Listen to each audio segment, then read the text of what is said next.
There is a moment, usually late at night, when the room is perfectly still, and yet your body feels as if it is still waiting for something. A message, a knock, a change in tone, a sign that what hurt you was not the whole story. You stare at the phone, then at the dark window, then at your own reflection in the glass, and for a second it feels like you are looking at two people, the one who says she is fine, and the one who is still holding her breath. That is where love becomes dangerous. Not because love itself is wrong, but because it can become a mirror for an old wound so quickly that you do not even notice the shift. One day you think you are responding to this person in front of you. The next day you realize you are reacting to an older ache, an older fear, an older hunger that has been waiting for a familiar face to attach itself to. And that is why some relationships feel bigger than the people inside them. You do not only miss him, you miss the version of yourself that appeared when he looked at you a certain way. You do not only fear losing her, you fear the return of that old emptiness that rises when someone's attention suddenly becomes uncertain. The silence is not just silence, it is a trigger, a door, a corridor leading back into a part of you that still remembers what it felt like to be unseen, unchosen, or emotionally left outside. This is where Carl Jung becomes important, because Jung understood something many people still avoid. What we call love is often mixed with projection. We do not simply meet another person. We meet our own unconscious expectations, our own unfinished longing, our own hidden image of what will finally make us feel safe, chosen, complete, or alive. And the hard part is that projection can feel like destiny. It can feel intense, consuming, sacred, even fated. But intensity is not always truth. Sometimes intensity is only the unconscious recognizing a shape it already knows. Sometimes your heart is not saying, "This is the one." Sometimes it is saying, "This is familiar." And familiar is not the same as healthy. You might have noticed this in the smallest things, the way your chest tightens when their name appears on the screen, the way a delayed reply can ruin your whole afternoon, the way you keep replaying one sentence they said, as if there is a hidden code inside it that will explain everything. The way your mind becomes a courtroom, a prayer room, and a crime scene all at once. That is not weakness. That is a complex being activated. A complex is not just a thought. It is an emotional knot in the psyche. It carries memory, fear, expectation, and old meaning. When a relationship touches a complex, you do not only feel the present, you feel the past wearing the costume of the present. The body reacts before logic can catch up. The mind starts inventing stories. The ego tries to control the situation. And somewhere underneath all of that, the old wound quietly says, "I know this place. I have been here before." Maybe you grew up having to earn attention. Maybe love arrived inconsistently, so your nervous system learned to scan for shifts in tone, shifts in mood, shifts in availability. Maybe you became the one who had to be understanding, easy, patient, low maintenance, emotionally intelligent, never too much, never too needy, never too demanding. And because that role kept you connected, you mistook it for love. That is one of the deepest traps in adult relationships. The persona that once protected you can become the identity that keeps you suffering. The persona is the face we learn to wear in order to belong. It is not fake in the simple sense. It is often necessary. But when the persona becomes too rigid, it starts to hide what is real. A woman who learned to be the easy one may stop admitting that she is hurt. A man who learned to be the strong one may hide tenderness behind silence. A person who learned to be the understanding one may keep tolerating what quietly breaks them. And then love comes along and presses exactly on the place where the persona is weakest. You tell yourself you are just being patient. You tell yourself people need time. You tell yourself not to overreact. You tell yourself they are busy, confused, scared, damaged, healing, distracted, overwhelmed. And some of that may be true, but the deeper question is not what is happening in their mind. The deeper question is why your mind keeps choosing the kind of uncertainty that feels like home. This is the part that stings, because if you are honest, sometimes you are not only attached to the person, you are attached to the emotional role you play around them. The waiting one, the hoping one, the forgiving one, the one who sees the good in them before they can see it in themselves, the one who keeps the door open, the one who translates silence into meaning, the one who turns absence into a puzzle. And if that role has been your way of staying connected, then letting go does not feel like freedom at first. It feels like grief. It feels like falling out of an old identity. That is why people often go back. Not because the relationship was good, not because the dynamic was stable, but because the psyche prefers the familiar wound to the unknown self. The old wound may hurt, but it is mapped. The new self is still unformed, and the ego, which loves control, would rather return to a painful pattern than step into a life it has not yet learned how to hold. So when love becomes a mirror of your old wound, the relationship is no longer only about chemistry. It becomes a psychological stage where the unconscious can finally be seen. Maybe you keep attracting people who are emotionally unavailable. Maybe you keep falling for the ones who are warm just enough to awaken you and distant enough to keep you chasing. Maybe you keep meeting the same personality in different clothing. Different face, same ache. Different story, same emotional weather. That is not random. Carl Jung would say that what is repeated in life often wants to become conscious. The psyche does not repeat pain just to torment you. It repeats pain because something in you is still trying to understand it, and what remains unconscious tends to return in disguised form. Until you see the pattern, you keep calling it fate. Once you see it, you begin to recognize the shape beneath the story. And the shape is often this. You are not only longing for the person, you are longing for relief from an old internal state. You want the message because the message would calm the panic. You want the apology because the apology would prove you were not too much. You want the return because the return would erase the humiliation of being left in uncertainty. You want the tenderness because tenderness would repair the place in you that still remembers emotional neglect. But if the person becomes the only place where you seek repair, love turns into a dependency on external confirmation, and then every delay becomes a verdict. Every silence becomes a threat. Every small inconsistency becomes a wound opening again. There is another layer here, and this is where the shadow enters. The shadow is not only your bad qualities, it is also the parts of you that were never allowed to exist openly. Your anger, your need, your disappointment, your desire to be chosen without having to perform for it, your refusal to keep shrinking, your secret exhaustion with being the emotionally responsible one, your resentment at always being the one who understands. When those parts are denied, they do not disappear, they go underground. And then, in a relationship, they leak out in strange ways. You may find yourself overthinking instead of speaking. You may become passive instead of honest. You may keep hoping for a gesture that would never require you to admit how angry you are. Or you may stay too long because the pain of leaving feels worse than the pain of continuing. That is the shadow at work, not as evil, as exile. And love, when it becomes a mirror of your old wound, often forces the shadow into the room. You see it when you get jealous of someone you hardly know. You see it when you feel desperate for reassurance and hate yourself for wanting it. You see it when you become calm on the outside and chaotic on the inside. You see it when you say, "I do not care," but your body says otherwise. You see it when you keep returning to the same conversation in your head, trying to fix a feeling that was never created by logic in the first place. This is why emotional maturity is not about becoming immune to love. It is about becoming honest with what love activates in you. Because there is a difference between being deeply attached and being unconsciously hooked. A deep attachment can exist with dignity, clarity, and mutual respect. An unconscious hook feels like compulsion. It takes your nervous system hostage. It makes you interpret every sign as personal, every delay as meaningful, every inconsistency as a challenge to solve. And if you were wounded early, the hook can feel almost romantic. That is the tragedy. The very thing that hurts you can also feel like proof that the bond matters. The very instability that exhausts you can feel like passion. The very person who keeps you uncertain can feel like the one who awakened you. And sometimes they did awaken you, but not in the way you hoped. They awaken the part of you that still confuses intensity with intimacy. Intimacy is not the same as emotional charge. Intimacy is what happens when two people can be real without performing. Intimacy is steady enough to hold the truth.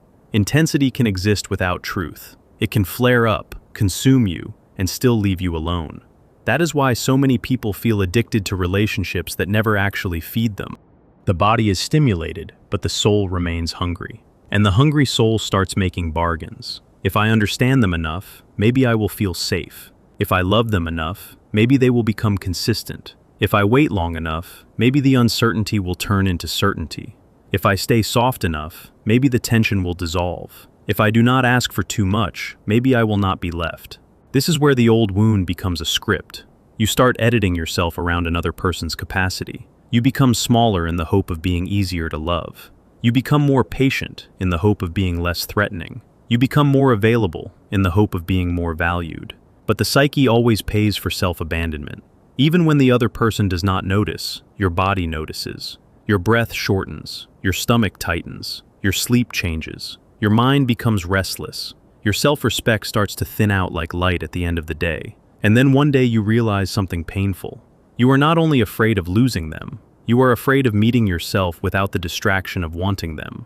Because wanting them has given your psyche a task, a storyline, a reason to stay alert, a place to place your hope. And if that story ends, you have to feel the emptiness that was there before the story began. This is why people often stay attached to unavailable love long after the relationship has stopped feeding them. Not because they are foolish, because the psyche knows that ending the fantasy also means facing the wound beneath it. But here's the deeper truth, and this is where the shift begins. The wound is not the enemy. The unconscious is not trying to ruin your life. It is trying to reveal where your love has been entangled with old pain, so that you can separate them. That separation is painful, necessary, but painful. It means learning to ask a different question. Not, why are they like this? But, why does this dynamic feel so familiar to me? Not, what do they feel? But, what is this awakening in me? Not, how do I get them to choose me? But, why have I been living as though I have to earn the right to be chosen? This is the turning point. Because once the question changes, the relationship stops being only about them. It becomes a mirror, not a cruel one, a revealing one. You begin to see that every time you chase, you are not only chasing a person, you are chasing relief from abandonment anxiety. Every time you over-explain, you are not only trying to be understood, you are trying to protect yourself from the old terror of being misread and left. Every time you accept crumbs, you are not only being open-minded, you may be reenacting an old belief that love has to be partial in order to be real. And once you see that, you can no longer pretend the issue is simply bad timing or mixed signals. The issue is the wound asking for a different response. This does not mean you blame yourself. That would be another trap. Understanding the pattern is not the same as shaming yourself for having it. A wound is not a moral failure. A complex is not a character defect. The point is not to punish yourself for being human. The point is to stop mistaking repetition for destiny, because what repeats can be transformed. When Jung spoke about individuation, he was pointing toward the long, difficult process of becoming more whole. Not perfect, whole. And wholeness means you no longer hand your center to the person who most activates your wound. You no longer let the mirror define you. You no longer use love as a test to prove your worth. Instead, you begin to notice what your body has been saying all along. The tightness when you wait. The relief when you stop checking. The calm that appears when you do not force a conversation. The strange grief that comes when you finally admit how much of yourself you have been giving away. The quiet dignity that returns when you stop chasing an answer that was never going to heal the original pain. There is a scene many people know too well. You put the phone down, but your hand reaches for it again. You tell yourself not to look, but you look anyway. You go to the mirror and adjust your face like someone preparing for an appointment with disappointment. You rehearse a message you may never send. You imagine a future conversation that will explain the past. You become both the abandoned child and the adult trying to rescue her. That is the moment to pause. Because the person you are trying to rescue may not be the relationship at all. It may be the younger part of you that learned love had to be chased, earned, or decoded. And that part does not need another fantasy. It needs a new experience. A new experience of you not abandoning yourself. That can look very small from the outside. Not sending the extra message. Not rewriting your boundaries to keep someone comfortable. Not turning confusion into a spiritual sign. Not making yourself available to emotional half-presence. Not explaining your pain a fifth time to someone who keeps proving they cannot hold it. Small, but enormous inside the psyche. Because every boundary you keep is a message to the unconscious. I am no longer available for the old role. And the old role is often the real addiction, the role of the fixer, the role of the listener, the role of the one who waits, the role of the woman who understands too much, the role of the man who never admits how deeply he needs connection, the role of the person who confuses being needed with being loved. When that role starts to loosen, guilt often arrives. That guilt can feel like proof that you are doing something wrong, but often, guilt is simply the emotional residue of breaking an old contract. The psyche protests when you stop feeding a pattern it once used for survival. Guilt does not always mean you are betraying someone. Sometimes it means you are no longer betraying yourself. And yes, that can feel cold at first. Not because you have become cruel, but because you have stopped bleeding into a dynamic that fed on your softness. There is a difference between coldness as punishment and distance as protection. One is revenge, the other is recovery. The first tries to control the other person, the second tries to return you to yourself. If this names something you have never been able to say out loud, write a single sentence for yourself somewhere private. Just one. Something that tells the truth without decoration. Something like, I keep confusing old pain with love. Or, I am tired of being chosen only when I am easy to lose. Or, I want a bond that does not require me to disappear. That sentence matters, because naming the pattern weakens its spell, and this is where the mirror changes. At first, love reflected your wound back to you in a way that kept you trapped inside it. But once you become conscious, the mirror can become something else. It can show you where you were still living from fear. It can show you where you were still bargaining with your worth. It can show you where your body had been wiser than your hope. It can show you the exact place where the old story began to lose its power. You may still love them. You may still care. You may still feel the ache. None of that needs to be denied. But love becomes more truthful when it is no longer used to cover the wound. Love becomes more mature when it no longer asks another person to repair what only your own awareness can heal. That is the beginning of emotional adulthood, not the absence of longing, not the absence of pain, the end of self-abandonment. And once self-abandonment starts to end, your choices change. You stop calling ambiguity mystery. You stop calling inconsistency depth. You stop calling emotional distance safety. You stop calling crumbs potential. You stop calling your anxiety intuition when it is really an old alarm bell. You become more able to feel the difference between genuine connection and familiar activation. Genuine connection does not require you to disappear. It does not ask you to shrink your needs until they are almost invisible. It does not make you feel guilty for wanting clarity. It does not punish your honesty. It does not keep you permanently on the edge of hope and fear. A wound-based bond often does. That is why the body is such an honest witness. The mind can romanticize. The body keeps records. The body knows when a relationship is peace and when it is a loop. The body knows when you feel more like yourself after contact and when you feel less like yourself. The body knows when you are expanding and when you are contracting. The body knows when the connection is nourishing and when it is only familiar. You do not need to become numb to see this. You only need to become truthful. And truth, in the Jungian sense, is not just facts. It is the meeting between consciousness and what the unconscious has been trying to say through symptoms, repetition, dreams, and uneasy feelings. Sometimes the dream tells you more than the conversation. Sometimes the uneasy silence tells you more than the sweet words. Sometimes the repeated disappointment is the psyche's way of insisting that you stop calling the old wound a home.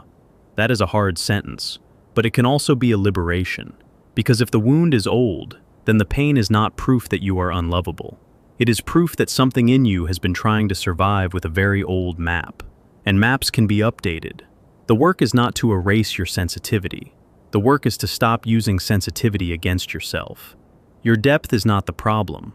Your longing is not the problem. Your capacity to feel is not the problem. What hurts you is when those gifts are handed over to someone who cannot meet them with steadiness. A mirror can show you beauty, but it can also show you distortion if the room is dark. Love becomes a mirror of your old wound when the room is full of unconscious material. The same person can reveal tenderness and trigger terror. The same silence can feel like peace one day and abandonment the next. The same gesture can feel like care or like a test, depending on what it touches inside you. That is why healing is not about becoming suspicious of everyone. It is about becoming less governed by the oldest part of the wound. You can still love deeply, you can still hope, you can still be open.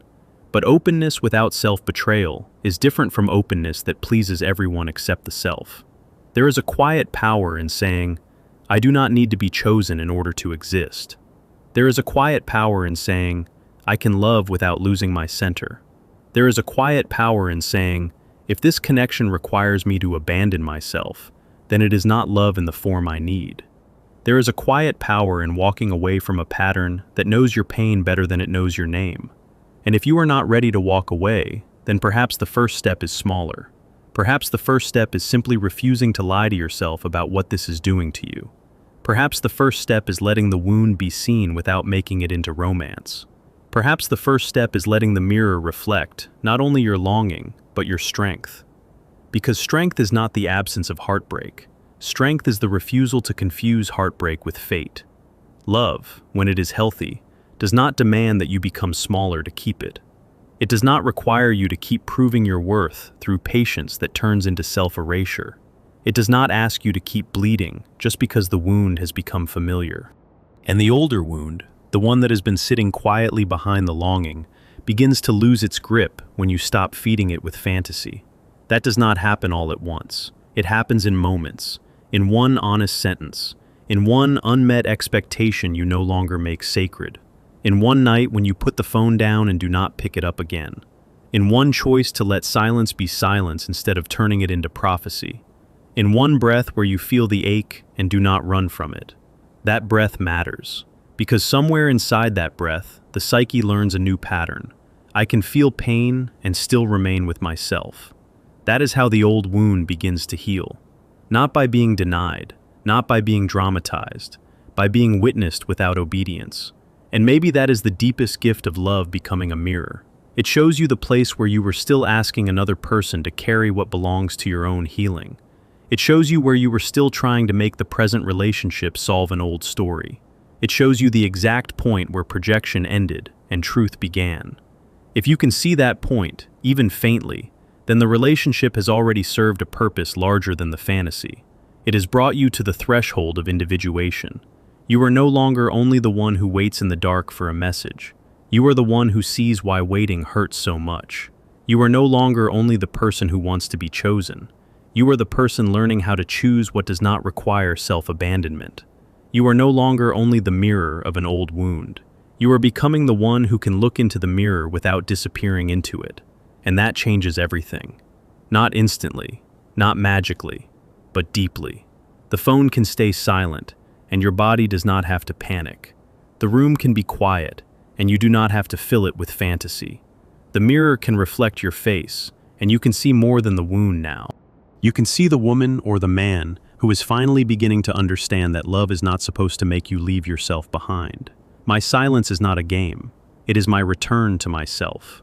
Hold that sentence close, not as a weapon, but as a boundary, not as a performance, but as a recognition. If they come back, they will meet someone who is no longer living inside the old wound. If they do not, then something equally important has happened. You have returned to the place in you that was waiting to be found all along, and that is where the real love begins.